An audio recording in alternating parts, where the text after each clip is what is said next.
Well, let's talk to Jonathan Davis, who's an economist and wealth advisor. Good evening to you, Jonathan.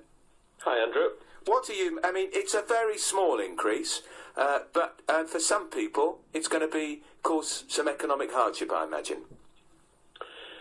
Well, I mean, we're talking on, say, 150,000 mortgage, we're talking maybe £17 a month. And if you've got high level of unsecured debt, as in like car loans, credit card, overdraft, I don't think it'll be affected at all, because those interest rates really haven't had any relationship to the base rate for many years. It's mortgages that will be affected, but, you know, it's not a lot. It's not a big difference. It's £4 a week. But I think, Andrew, the issue is not the 0.25% rise, which, as far as I'm concerned, is just a reversal of the big mistake that the Bank of England did last year when they cut the rate.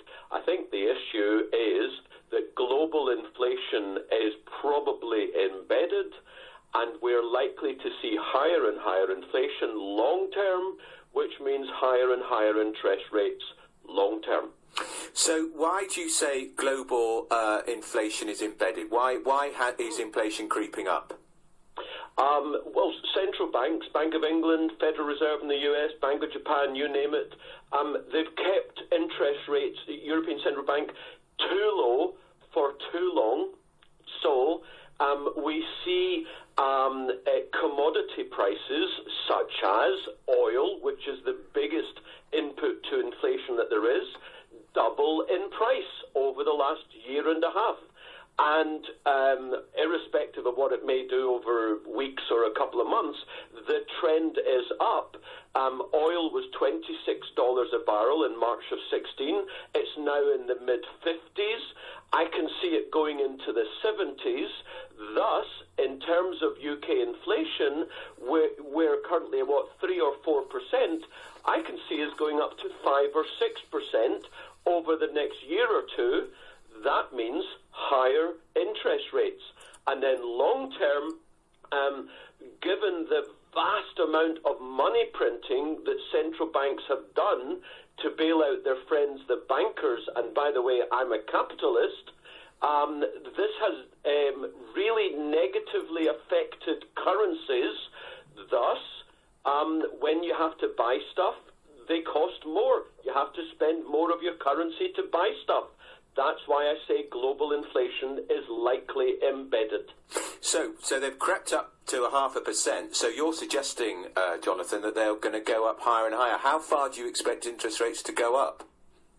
I think we could reasonably say over the next year and a half, we're likely to see 1 to 1.5% base rate from 0.5% currently.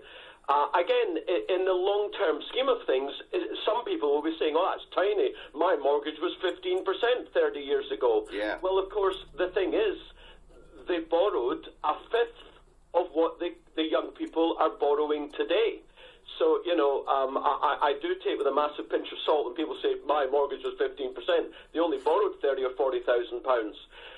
So we're looking, I would say, at 1 to 1.5% by early 2019, which is only a year and a half from now.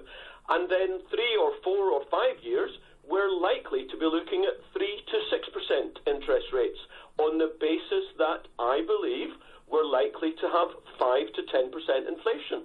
And it's a really important point I want to make. Back in 1965, we had inflation and interest rates broadly similar to where we are now. By the mid-70s, only a decade later, we had 25% inflation. So that's how quickly this thing can go if it gets out of hand. And I believe that because of what central banks have done in the last few years, too low interest rates for too long, they have let it get out of hand. Do you think if the interest rates start going up like that, it's going to tip us into recession?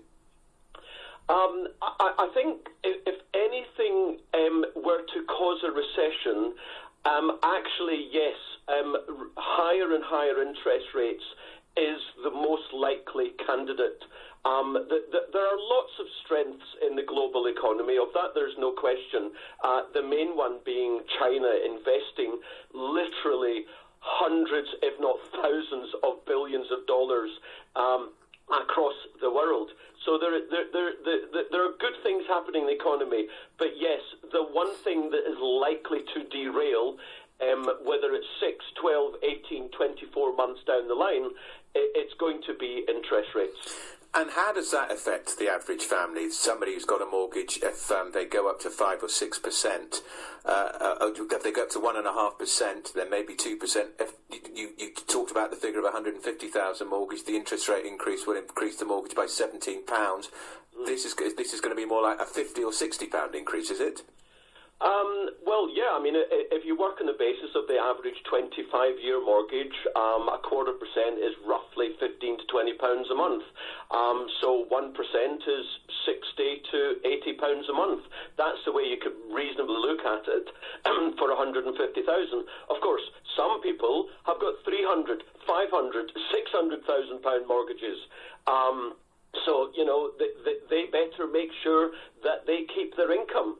That's what people are going to have to do in this likely sustained rising interest rate environment. And that's another major point, Andrew.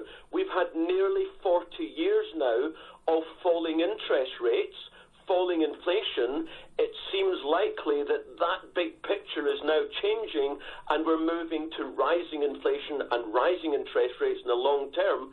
So what people are going to have to do, first and foremost, as well as cut their cloth to fit their income, which means spend to their income, not above it, they're going to have to keep their income, whatever that means. And just finally, there'll be some people listening to this will be thinking, goody, goody. Interest rates are going up for the first time. Could be pensioners. My mum's not with us anymore, but she had a little bit of money in the bank, and the income she got from that just collapsed when interest rates were cut to virtually nothing. So for people who got savings and maybe rely on the interest, there will be good news for them. Well, certainly, there are millions of savers who don't have debts or don't have much debt. So, yes, a rising interest rate environment, as I say, not in the very short term. I mean, I'm talking about only 1 or 1.5% base rate in a year and a half's time. So, you know, it's very gradual. But yes, it's likely that savers will start to get something, whereas for many years they've been hammered. And as well as that, the under 35s, maybe even under 40s, who have been shafted by higher and higher and higher house prices. If we see a long-term rising interest rate cycle, which, as I say, is what I think is coming, then house prices are likely to fall in the long term. And the under 35, under 40s are going to benefit from that. Well, that's good news, certainly. Well, that's Jonathan Davis. Thank you for joining me. He's an economist and wealth advisor.